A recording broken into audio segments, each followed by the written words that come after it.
West இண்டீஸுக்கு எதிரான இறுதிப் போட்டியில் அடித்த சதம் தனக்கு நம்பிக்கை அளித்துள்ளதாக கிரிக்கெட் வீரர் ஷிகர் தவான் தெரிவித்துள்ளார்.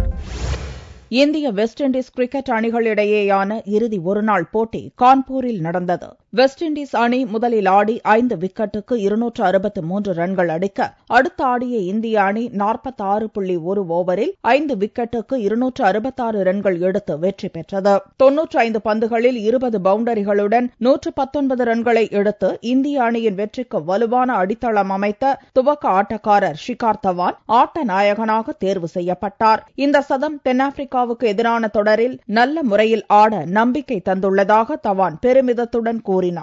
Yeah, for sure it adds to my confidence because I scored one of my highest runs in South African pitches, and of course that gives me a lot of confidence, and I'm really looking forward for the South African series. ஏற்கனவே 2-0 என்ற கணக்கில் test தொடரை வென்றுள்ள இந்திய அணி ஷிகர் தவானின் அபார சதத்தால் ஒருநாள் தொடரையும் 2-1 என்ற கணக்கில் கைப்பற்றியுள்ளது. இந்த சதம் ஷிகர் தவான் 2 உலக சாதனைகளை படைக்க உதவிகரமாக அமைந்துள்ளது. ஒருநாள் போட்டியில் இந்த ஆண்டு 5 சதங்களை அடித்த ஒரே வீரர் என்பது முதலாவது சாதனை. இந்த ஆண்டு நடந்த ஒருநாள் போட்டிகளில் 20 பவுண்டரிகளை அடித்த வீரர் என்பது இரண்டாவது சாதனை.